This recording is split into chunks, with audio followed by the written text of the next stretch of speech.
कक्षा 9 विज्ञान पाठ 2। क्या हमारे आसपास के पदार्थ शुद्ध हैं? विनय सर, इस वीडियो में हम विलयन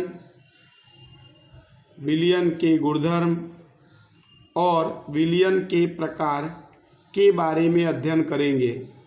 सबसे पहले विलयन के बारे में। पहला पॉइंट, विलयन दो या दो से अधिक पदार्थों का समांगी मिश्रण है। जैसा कि इसके पहले हम लोग समांगी मिश्रण के बारे में पढ़ चुके हैं कि ऐसा मिश्रण जहाँ पर सभी जगह पर संरचना एक समान हो तो उसे बोलते हैं समांगी मिश्रण। तो विलयन दो या दो से अधिक पदार्थों का समांगी मिश्रण है। दूसरा पॉइंट, विलायक में विलेय पदार्थ को मिलाने पर बनने वाली प्रणाली अथवा मिश्रण को विलयन कहते हैं। उदाहरण, नींबू का पानी या शरबत, सोडा जल, चीनी का पानी या शरबत। चौथा पॉइंट, विलयन को दो भागों में बांटा जाता है। नंबर 1 विलायक, नंबर 2 विलेय। पांचवा पॉइंट, विलयन में जिस घटक यानी पदार्थ की मात्रा दूसरे घटक यानी कि पदार्थ की मात्रा से अधिक होती है उसे विलायक कहते हैं। छठा पॉइंट, विलयन में जिस घटक यानी कि पदार्थ की मात्रा दूसरे घटक यानी कि पदार्थ की मात्रा से कम होती है उसे विलेय कहते हैं। इसका अर्थ ये होता है कि विलयन के दो घटक हैं, एक विलायक और दूसरा विलेय। विलयन में जिस घटक की मात्रा अधिक होती है उसे विलायक कहते हैं। विलयन में जिस घटक की मात्रा कम होती है उसे विलेय कहते हैं। उदाहरण द्वारा समझेंगे कि एक कांच के ग्लास में चीनी और पानी का विलयन बनाते हैं तो चीनी और पानी का विलयन बनाते समय हम पानी ज़्यादा लेते हैं और चीनी कम लेते हैं।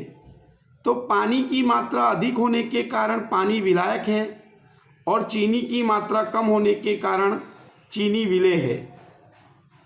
यानी कि विलयन में जिस पदार्थ की मात्रा अधिक होती है उसे विलायक कहते हैं और विलयन में जिस पदार्थ की मात्रा कम होती है उसे विलेय कहते हैं।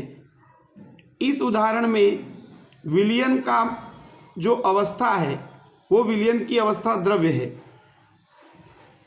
हम ज़्यादातर ये मानते हैं कि विलयन एक तरल पदार्थ है, परंतु ऐसा नहीं है। ठोस विलयन भी होता है और गैसीय विलयन भी होता है। जैसा यहाँ पे मैंने बताया कि पीतल ठोस विलयन है,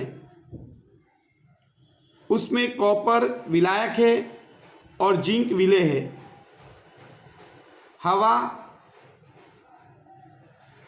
गैसीय विलयन है जिसमें नाइट्रोजन विलायक है और ऑक्सीजन विलेय है।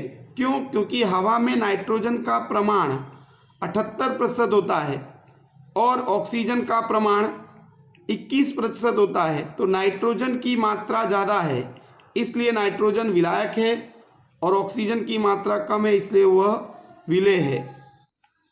विलयन के गुणधर्म। पहला पॉइंट, विलयन एक समांगी मिश्रण है।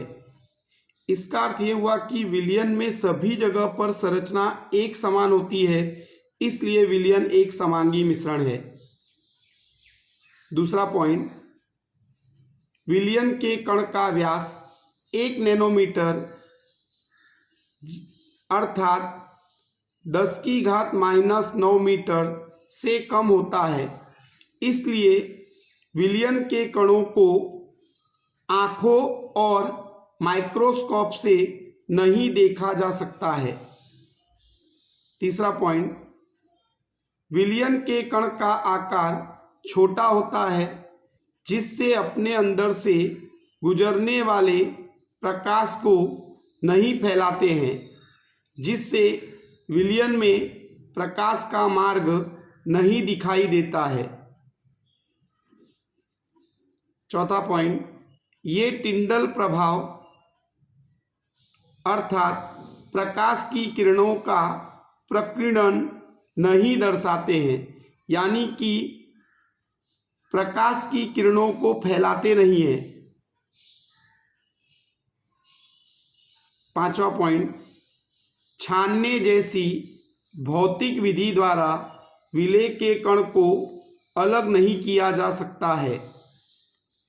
छठा पॉइंट, विलयन को शांत छोड़ने पर विलय के कण नीचे नहीं बैठते हैं, अर्थात विलयन स्थायी है। विलयन के प्रकार, विलयन के 5 प्रकार है। नंबर 1, जलीय विलयन। नंबर 2, अजलीय विलयन। नंबर 3, वास्तविक अथवा सच्चा विलयन। नंबर 4, संतृप्त विलयन। नंबर 5, असंतृप्त विलयन। सबसे पहले नंबर 1, जलीय विलयन। पहला पॉइंट, वह विलयन जिसमें जल विलायक हो उसे जलीय विलयन कहते हैं। उदाहरण, नमक और जल का विलयन। दूसरा उदाहरण, चीनी और जल का विलयन। नंबर 2, अजलीय विलयन। पहला पॉइंट, वह विलयन जिसमें जल विलायक नहीं होता है उसे अजलीय विलयन कहते हैं। उदाहरण, नैप्थलीन और बेंजीन का विलयन। इसमें नैप्थलीन को बेंजीन के अंदर घुलाया जाता है, तो यहाँ पर बेंजीन विलायक है, इसलिए इसे अजलीय विलयन कहते हैं। तीसरा, वास्तविक अथवा सच्चा विलयन। पहला पॉइंट, वह विलयन जिसमें विलय के कण विलायक में घुल जाते हैं और दिखाई नहीं देते उसे वास्तविक या सच्चा विलयन कहते हैं। उदाहरण, चीनी और पानी का विलयन। पानी में अगर चीनी को डाला जाए और उसको बराबर मिलाया जाए तो चीनी के कण पानी में दिखाई नहीं देते, उसके अंदर घुल जाते हैं, तो इसे हम वास्तविक या सच्चा विलयन कहते हैं। नंबर 4, संतृप्त विलयन। पहला पॉइंट, किसी निश्चित तापमान पर उतना ही विलेय पदार्थ घुल सकता है जितनी की विलयन की क्षमता होती है। उससे अधिक विलेय पदार्थ डालने पर वह घुलता नहीं है, उसे संतृप्त विलयन कहते हैं। यानी कि किसी निश्चित तापमान पर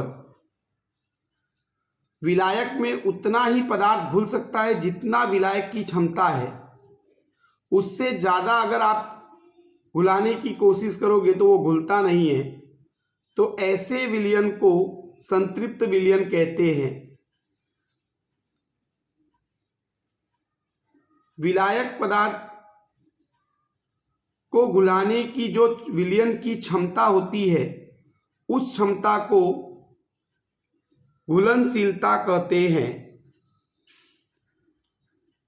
पांचवा, असंतृप्त विलयन। पहला पॉइंट, जिस विलयन में विलेय पदार्थ की मात्रा संतृप्त स्तर से कम हो उस विलयन को असंतृप्त विलयन कहते हैं। यानी कि जिस विलयन में विलेय पदार्थ संतृप्त विलयन में जितना पदार्थ घुलता है उससे कम घुले तो उस विलयन को असंतृप्त विलयन कहते हैं। Thank you.